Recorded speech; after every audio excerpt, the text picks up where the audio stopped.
be thinking about your future right now, but it's important that you know there are some choices that can lead you down a miserable path. Look, none of us like regrets, but it's important that you know there are some career choices, some bad decisions you could make that could become the biggest regrets of your professional career.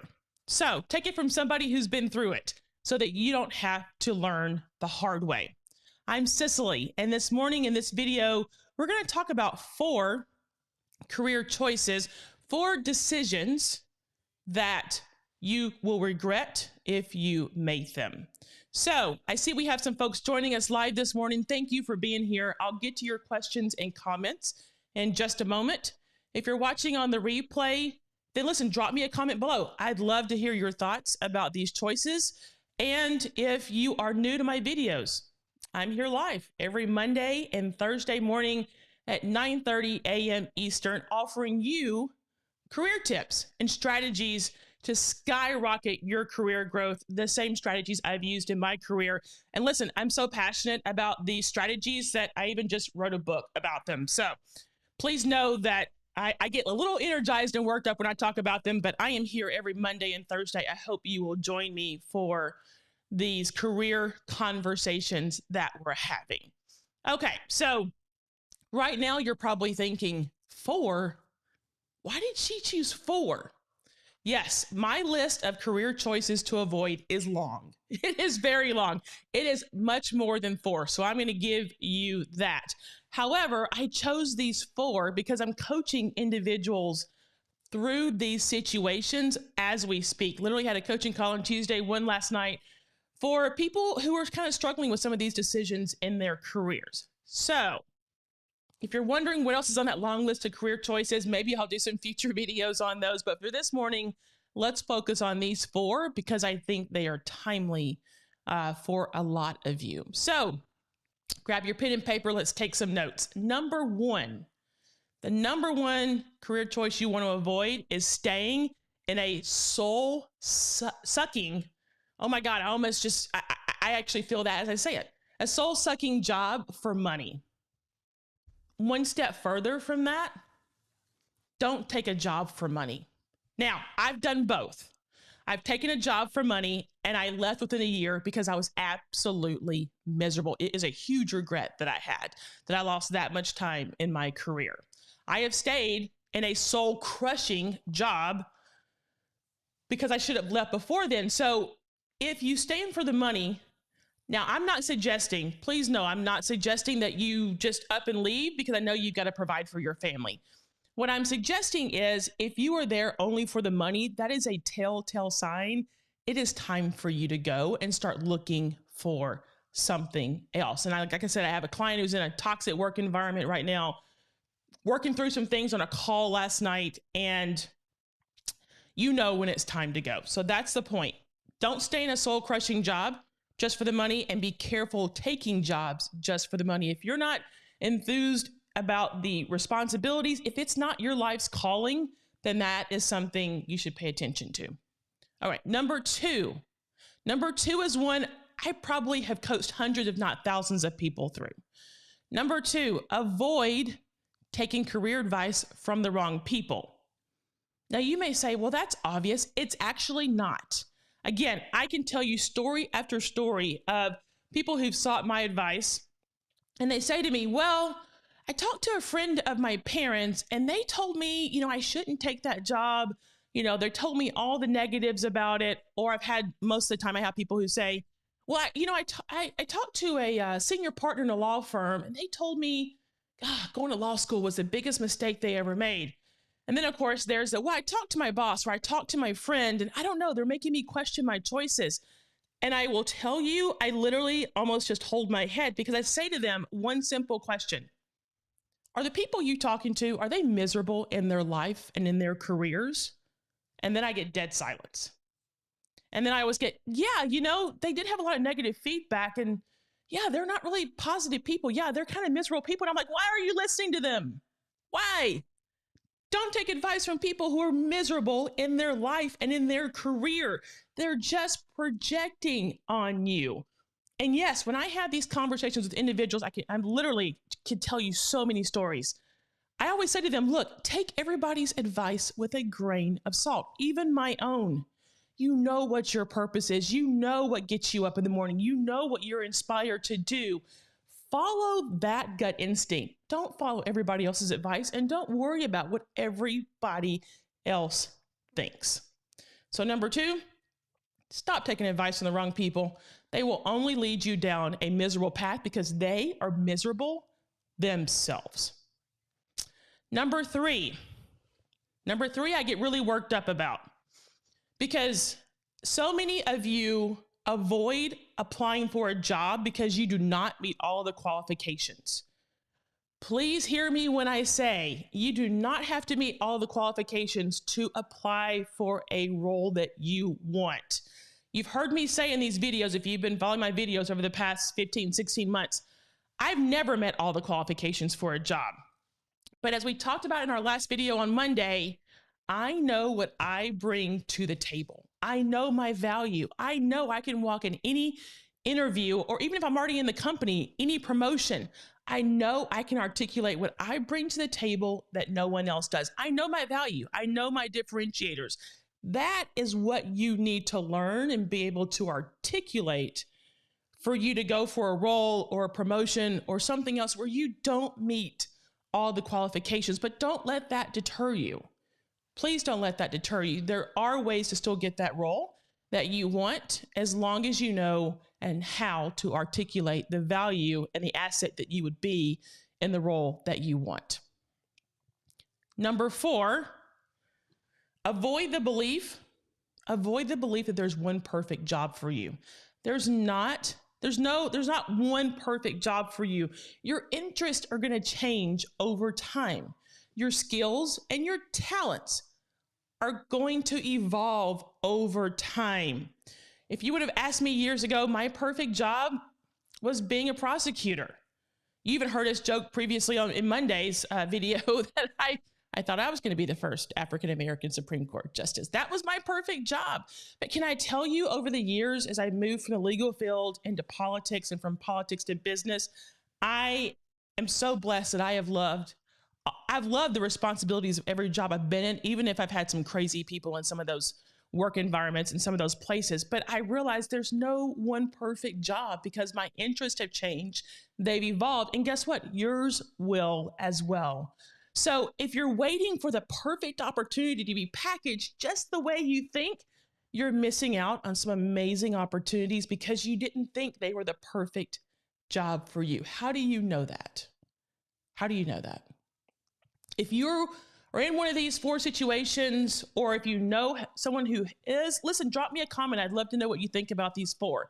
And again, I want to reiterate, my list is way longer than 4. I know there are a lot of career choices to avoid, a lot of bad decisions that could lead to regret in your career. But again, these 4 are so timely because I'm getting so many questions about them right now from my clients. So if you're someone who has questions about these 4, maybe you're in a similar situation. You know what? Maybe you just want to talk through where you are in your career journey. I'm happy to hop on a half an hour, 30-minute Zoom call, talk through where you are. And listen, if I have some advice to offer, I'm happy to help.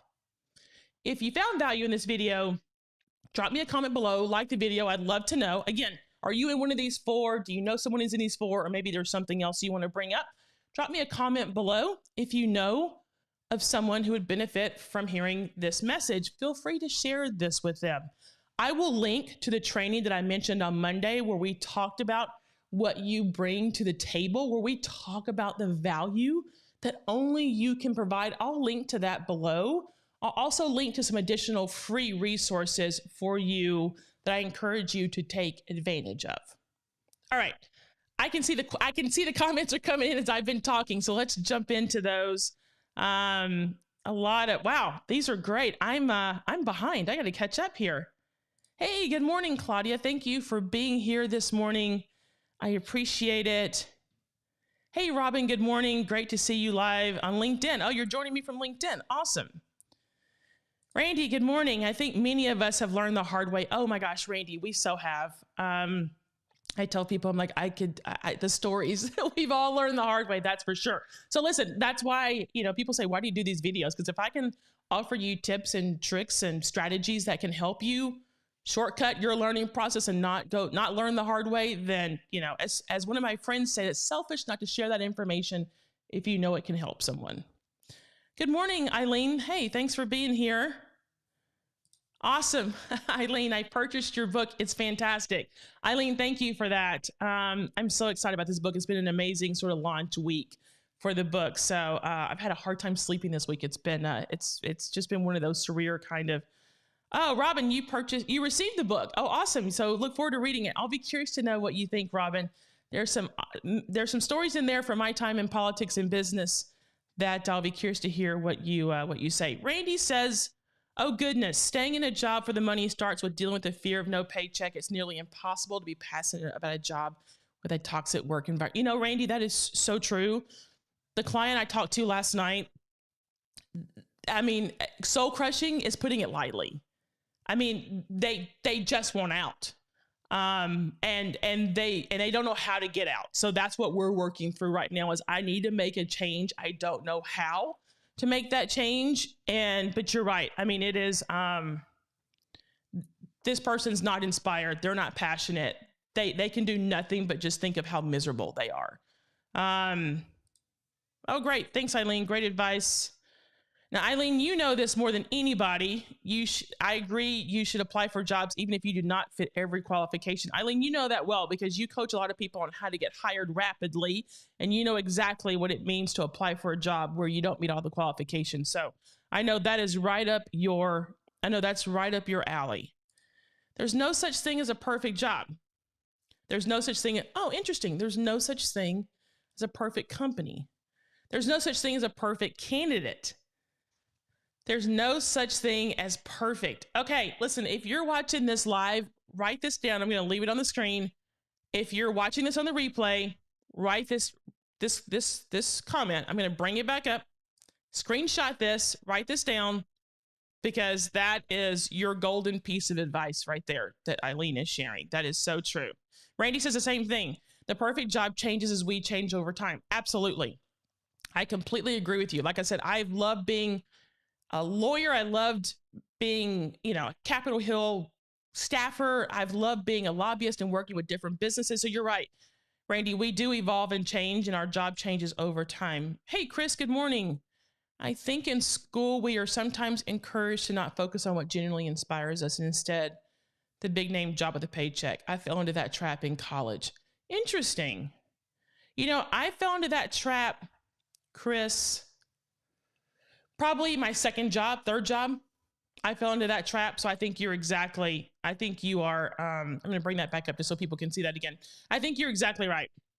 I fell into that trap as well. My first job, Chris, my first six-figure paying job. That's what I meant to say, not my first job. My first six-figure paying job, all I could see were six figures. I was like, yeah, jobs, responsibilities. Yeah, sure. Yeah, I wanted that job. Now, I was in a financial position where I needed the money.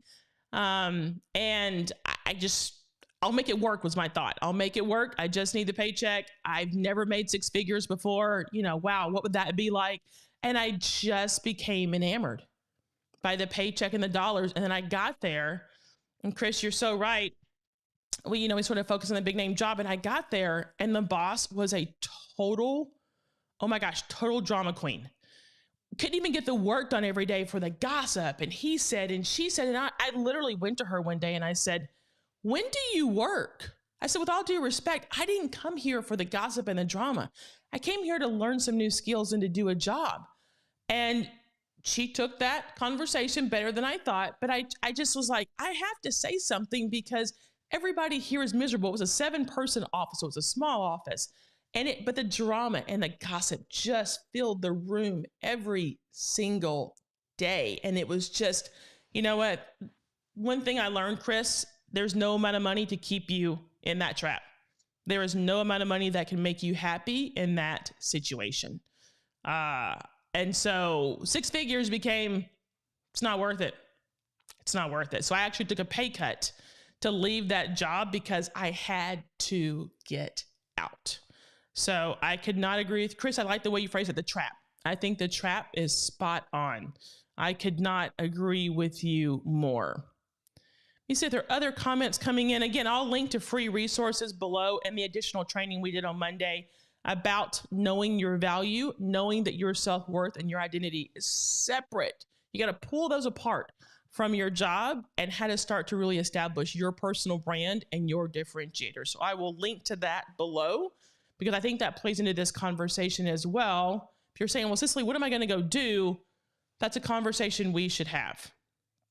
All right, I'm making sure I did not miss any comments or questions. I always appreciate you joining me live here on these videos. Well, okay, so I gotta just bring up this comment because joining us for the first time. So Karen, Cicely, you're amazing. This is your calling. Karen was one of those amazing bosses that I had at Dunkin' Brands for 7.5 years. And Karen, I've told some stories about some of the amazing advice and guidance you've given me over time in these videos. So I am beyond grateful that you're here this morning, and thank you for joining. And Karen, you're in the book because you are part of my leadership journey. You're part of what I feel like, God has called me to do, Karen. So I'm so grateful for you, and I appreciate you being here this morning. And your copy of the book is on the way. All right. This is a great conversation. Thank you all for being here. I am, I hope these 4 are helpful. And yes, I will remember to do those other videos on the other topics. Let's see, Randy, the topics you cover on Monday and Thursday lives are perfect. Just what the conversation needs to be so helpful to all of us, even if Eileen says nothing is perfect. That's a great, no, thank you for joining me on these Monday and Thursday lives. I mean, like I said, if I can, as a mutual friend of all of ours says, if we have information to share and we don't share it, that's being selfish. So Randy, you're right. There is a conversation that needs to be had. People often ask me, Randy, what create the conversation means when I talk about it. And I say, create the conversation means talking about what you bring to the table. You're creating the conversation about yourself, your value, your worth. That is what is going to transcend any role and any job that you are in. So join me on Mondays and Thursdays as we create the conversation about your career, about what you bring to the table and your unique value that differentiates you from someone else. So I will see you in the next video. Thank you all for being here. Let me just make sure I did not miss any other comments before I go. Okay, I'll see you on Monday.